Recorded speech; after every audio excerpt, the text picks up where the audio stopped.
Hello दोस्तों, चलिए आज के लेक्चर में सॉल्व कर लेते हैं वेंचुरोमीटर पे एक न्यूमेरिकल। वो भी बैठ के आराम से अपने अपने घर, और आपके साथ रहेंगे आपके अपने अविनाश सर। तो देर किस बात की है, फटाफट शुरू कर लेते हैं आज का लेक्चर। तो चलिए दोस्तों, सबसे पहले तो न्यूमेरिकल को समझ लेते हैं। न्यूमेरिकल बहुत इजी है, इंपॉर्टेंट भी है। ये पूरा समझेगा इसकी गारंटी मैं आपको देता हूँ, बस आपको बना रहना है लेक्चर के स्टार्ट टू एंड तक। देखिए, न्यूमेरिकल में कुछ इस प्रकार कहा गया है कि एक वर्टिकल पाइप है जिसका डिस्चार्ज डाउन टू अप जा रहा है, उसमें उन्होंने एक वेंचुरोमीटर बिठाया है, जैसे यहाँ पे ब्लू कलर से मैंने दिखाया है।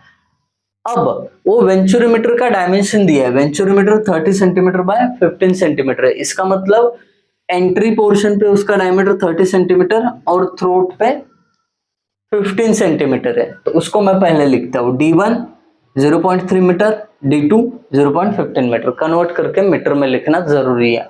फिर उसके बाद बोलते हैं कि इस पाइप के थ्रू जो लिक्विड फ्लो हो रहा है वो एक ऑयल है जिसका स्पेसिफिक ग्रेविटी 0.90 है। अब लिक्विड का स्पेसिफिक ग्रेविटी है इसके लिए SL 0.90। डन।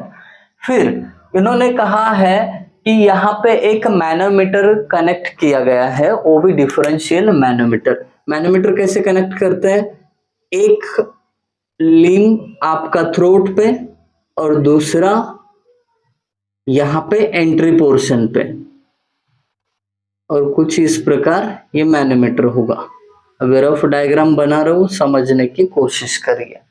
ऐसा मैनोमीटर कनेक्ट किया है, और उस मैनोमीटर में यहाँ पे जो रेफरेंस लिक्विड होता है ना, वो रेफरेंस लिक्विड है मर्क्यूरी, जिसका स्पेसिफिक ग्रेविटी 13.6 होता है। अब ये मर्क्यूरी के अंदर का लिक्विड है, इसके लिए उसका स्पेसिफिक ग्रेविटी SM से डिनोट किया। ये चीजों को बहुत अच्छे से समझिए। बहुत सारे बच्चों को दिक्कत वहां पे होती है कि सेंटेंस लिखा हुआ है बट उसमें क्या दिया है यही समझ में नहीं आता, उसके नोटेशन समझ में नहीं आता है। तो यहाँ पे क्लियर लिखा हुआ है कि मैनोमीटर में जो आपने लिक्विड यूज किया है उसका स्पेसिफिक ग्रेविटी 13.6, मर्क्यूरी रहेगा तो 13.6 कांस्टेंट होता है। ठीक है, वो भी लिखा। अब ये मैनोमीटर जब अटैच किया तब इसका जो प्रेशर डिफ्लेक्शन, मतलब यहाँ पे मैनोमेट्रिक रीडिंग बोल सकते हो आप उसको, ये जो डिफ्लेक्शन है ये, इसको हम X बोलते हैं। मैनोमेट्रिक लिक्विड का कितना डिफ्लेक्शन हुआ, 25 सेंटीमीटर इतना हुआ है, उसको मीटर में 0.25 मीटर लिखा। That's it. बाद में कहते हैं कि यहाँ पे कोएफिशिएंट ऑफ डिस्चार्ज जो है 0.98 है। तो अब इतना सब होने के बाद आपको निकालना है डिस्चार्ज कितना है। बहुत इजी है, बस आपको क्या लिखना है, क्या नोटेशन देना है समझ में आना जरूरी है। एक बार वो आ गया तो अब Q के लिए यहाँ पे फॉर्मूला इसका पेड़ है ना, सहायता करेगा, छाव देगा सॉल्यूशन के लिए। आइए Q के लिए देखिए, यहाँ पे Q एक्चुअल के लिए ये फॉर्मूला है, तो ये हम यूज करेंगे। तो अब एंड में ना ये आप समझ जाओगे कि यहाँ पे क्या क्या चाहिए, और जैसे जैसे एक एक क्वांटिटी लगेगी वो मैं यहाँ पे क्या लिखा है वो समझा दूंगा। देखिए, सबसे पहले तो सॉल्यूशन लिखता हूँ, उसमें फॉर्मूला Q का जो भी है वो लिखना पड़ेगा। Q actual, Q is equal to, formula क्या है, CD into A1A2 under root 2GH upon under root A1 का स्क्वायर माइनस A2 का स्क्वायर। इतना भोला भाला सिंपल फॉर्मूला है इसके लिए। अब क्या करेंगे, एक एक क्वांटिटी को निकालेंगे फिर इसमें पुट करेंगे, है ना। अगर आप Q चाहते हो तो CD चाहिए, गोडाउन में रखा हुआ है। A1 A2 नहीं है रेडीमेड, तो हमें वो D1 D2 से निकालना पड़ेगा। तो सबसे पहले A1 और A2 निकालते हैं। A1 कैसे निकालेंगे, ये सर्कुलर है ना, π/4 इंटू D1 का स्क्वायर 0.3 का स्क्वायर, ये आपको मिल जाएगा A1। चलिए फटाफट कैलकुलेट कर लेता हूं। Shift pi divided by 4 into 0.3 का स्क्वायर 0.07, 0.07। कई बच्चे अभी ना यहाँ पे 3-4 डिजिट भी लेते हैं, तो शायद हो सकता है थोड़ा थोड़ा आंसर वेरी हो जाए। मैं 0.07, 0 लिखा नहीं लिखा वही है, तो 2 डिजिट तक लिया मैंने। अब A2 ये मीटर स्क्वायर में आएगा। A2 यहीं पे निकाल देता हूँ। A2 is equal to π/4 into D2 का स्क्वायर यानी 0.15 का स्क्वायर। तो अब देख लेते A2 कितना आता है। बस 0.3 को रिप्लेस करूंगा मैं 0.15 से, 0.0176, 0.0176। अभी ना 7 के बाद एक बड़ा डिजिट है, इसके लिए मैंने 3-4 डिजिट ले लिए हैं, ठीक है, ताकि आंसर में वेरिएशन ना हो जाए। अगर आप ये 6 नहीं लिखना चाहते हो तो इसको 1 से बढ़ा के लिख दें, चलेगा। चाहिए तो मैं इसको 8 कर देता हूँ, 0.018। डन। अब इसके बाद A1 A2 तो मिल गया। अब चाहिए G मतलब कांस्टेंट होता है, कांस्टेंट 9.81।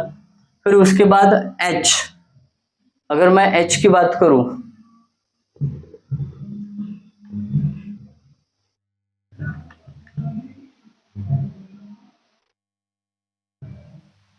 A2 मिल जाता है 0.0176, 0.0176। अब देखिए ये 2 डिजिट के बाद 1 के बाद 7 है, मतलब 5 से बड़ा नंबर है, तो मैं डायरेक्टली इसको 0.02 कर देता हूँ, है ना। 2 डिजिट में रखा है, इसको भी चलेगा, 0.02 लिख दिया मैंने। अब इसका यूनिट मीटर स्क्वायर। अब क्या चाहिए, जी मतलब कांस्टेंट होता है 9.81।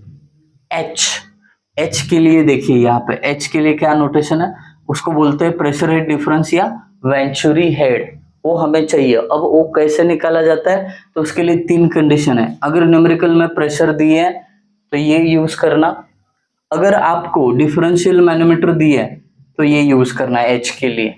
तो अभी हमें डिफरेंशियल मैनोमीटर दिया है, और अगर कुछ बोलते ही ना है कि बस बोलते हैं मैनोमेट्रिक रीडिंग, तो अभी आपको डिफरेंशियल मैनोमीटर लेना है।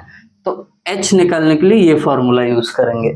देखिए बहुत इजी है, H is equal to X into SM upon SL minus 1।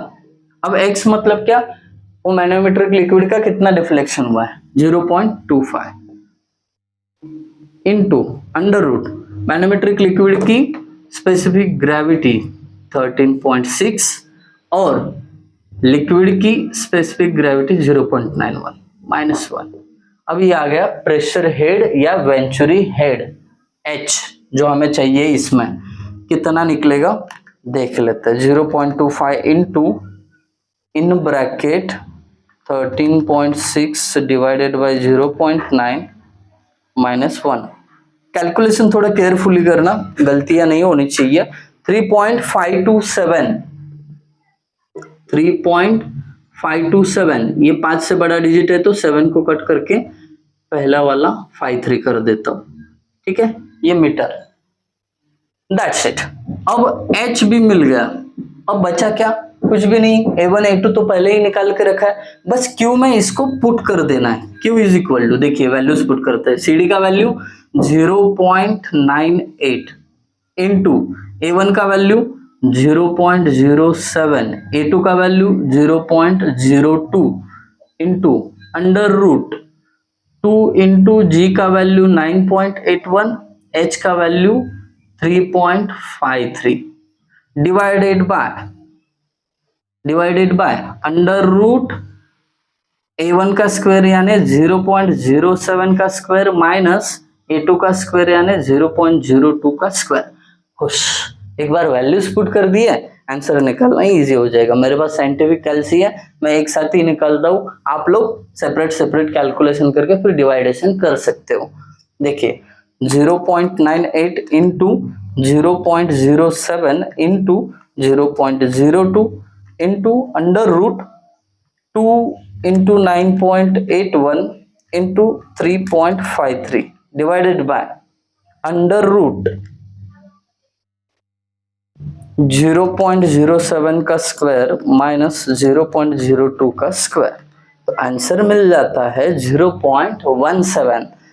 0.17। तो Q का आंसर 0.17 और इसका यूनिट रहता है मीटर क्यूब पर सेकेंड।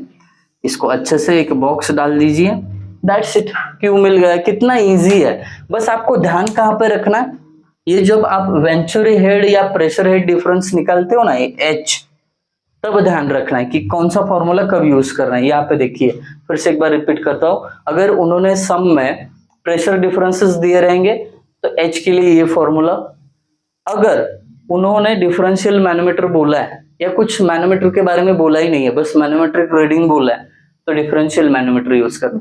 और स्पेशली जब मेंशन करते हैं ना इन्वर्टेड डिफरेंशियल मैनोमीटर यूज किया गया है, तब H निकालने के लिए यह फॉर्मूला यूज करना। That's it. आई होप सभी को ये समझ में आया होगा। अगर समझ में आया है तो लाइक तो बनता ही है, कमेंट्स भी करके बता देना वीडियो आपको कैसा लगा। Thank you guys for watching video, thank you so much.